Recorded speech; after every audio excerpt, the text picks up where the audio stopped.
Hello my to family. तो आज के क्लास में हम पढ़ते हैं इंट्रोगेटिव प्रोनाउन। इंट्रोगेटिव प्रोनाउन बोले तो प्रश्नवाचक सर्वनाम। तो जैसे कि मैंने लास्ट वाले क्लास में मैंने पर्सनल प्रोनाउन पढ़ा दी हूँ। प्रोनाउन कितने प्रकार के होते हैं? 9 प्रकार के होते हैं। तो उसमें से जिसमें से पहला वाला मैंने पर्सनल प्रोनाउन मैंने पढ़ा दिया है। अब हम सेकेंड वाला पढ़ेंगे इंट्रोगेटिव प्रोनाउन। तो इंट्रोगेटिव प्रोनाउन होता क्या है, तो आज हम इसके बारे में जानते हैं। तो आप लोग से यही रिक्वेस्ट है कि आप लोग हमारे क्लास में ऐसे बने रहिए और स्टार्टिंग से लेकर लास्ट तक देखेंगे, तभी आप लोग को समझ में आएगा।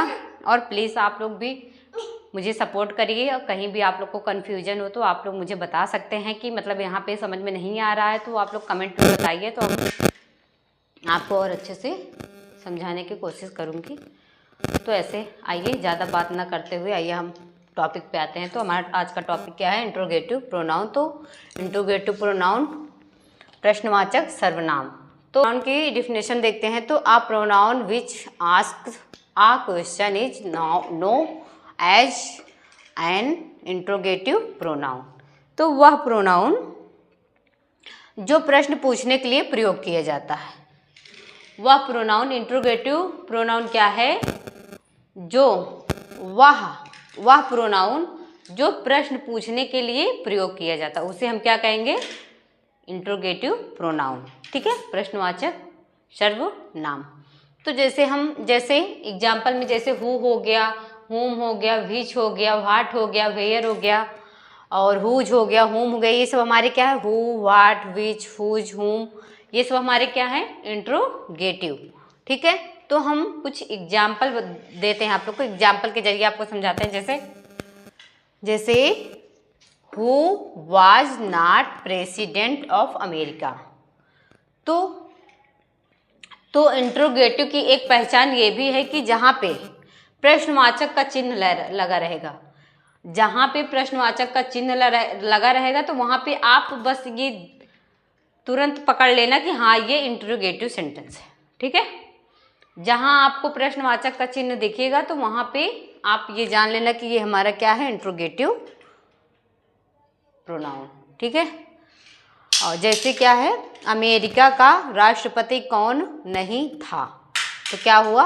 Who was not president of America. ऐसे हु इज दिस, यह कौन है? ठीक, तो यहाँ पे इंट्रोगेटिव में हमारा क्या आता है? हु हो गया, और हु हो गया, हुम हो गया, व्हाट हो गया, ये सब हमारे क्या हैं? इंट्रोगेटिव हैं। तो वह कौन है? Who is this. तो कोई भी सेंटेंस हो, कोई भी ट्रांसलेशन, तो उसमें अगर इंट्रोगेटिव सेंटेंस है तो वो हमको प्रश्नवाचक का चिन्ह जरूर लगाना है, नहीं तो रॉन्ग। अगर आप ट्रांसलेशन कर लिया और प्रश्नवाचक का चिन्ह नहीं लगाए तो आपका ट्रांसलेशन गलत हो जाएगा। इतना इम्पॉर्टेंट है ये प्रश्नवाचक, मतलब इससे ये पहचान कराता है कि ये हमारा क्या है? इंट्रोगेटिव सेंटेंस है, इंट्रोगेटिव प्रोनाउन। तो जैसे whom डू यू लाइक, तो तुम किसे पसंद करते हो? तो whom हमारा क्या हो गया? इंट्रोगेटिव। ठीक, व्हाट डज सी वांट, प्रश्नवाचक। वह क्या चाहती है? तो व्हाट हमारा क्या है? इंट्रोगेटिव। इसी से पहचान, तो व्हाट, कब, क्यों, कहाँ, कैसे, ये सब आएगा तो हमारा क्या होगा? इंट्रोगेटिव सेंटेंस होगा, इंट्रोगेटिव प्रोनाउन। तो जैसे आपका नाम क्या है? What is your name. ठीक, विच इज योर बुक, तुम्हारी पुस्तक कौन सी। तो जैसे कि मैंने बताया कि हुम, व्हाट, विच, ये सब रहेंगे हमारे, तो हमारा क्या, कौन सा सेंटेंस हो? तो हमारा इंट्रोगेटिव प्रोनाउन। ठीक है, प्रश्नवाचक सर्वनाम। तो जैसे which is the tallest building in the world, विश्व में सबसे ऊंची इमारत कौन सी है? तो विच हमारा क्या है? इंट्रोगेटिव प्रोनाउन है। तो हुज इज दिस टेबल, यह मेज किसकी है? तो हुज हमारा क्या है? Interrogative pronoun. तो इसमें कुछ नोट है, मतलब जैसे हमको हु का प्रयोग कब करना पड़ता है, हुम का प्रयोग कब करेंगे, हु का प्रयोग हम कब करेंगे, व्हाट का प्रयोग कब। मेरा बेटा मुझे इतना परेशान करता है क्या बताएं, जब मुझसे ज़्यादा तो उसी की आवाज़ आती होगी। अब इसके लिए मैं क्या ही बोलूं, बच्चा है, उसका जब मन करेगा, जब मूड करेगा तब वो बोलेगा, जब मन करेगा तब शांत रहेगा। इसके लिए आप लोग से अब क्या ही बोलूं।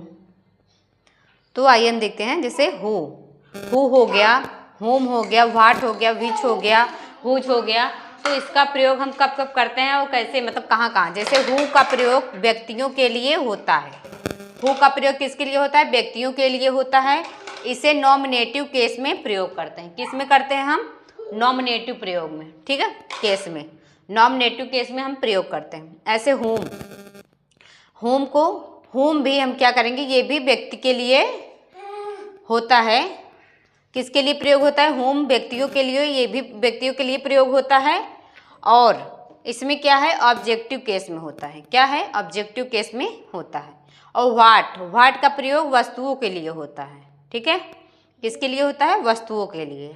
विच का प्रयोग व्यक्तियों और वस्तुओं के लिए, दोनों के लिए होता है। व्यक्तियों के लिए भी होता है और वस्तुओं के लिए भी। इसका प्रयोग सिलेक्शन के लिए करते हैं। किसके लिए? सिलेक्शन के लिए।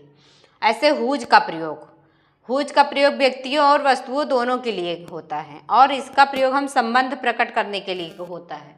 किसके लिए? संबंध प्रकट करने के लिए होता है। तो आशा करती हूँ आप लोग को समझ में आ गया होगा। कहीं भी कंफ्यूजन होगा तो आप लोग बता सकते हैं।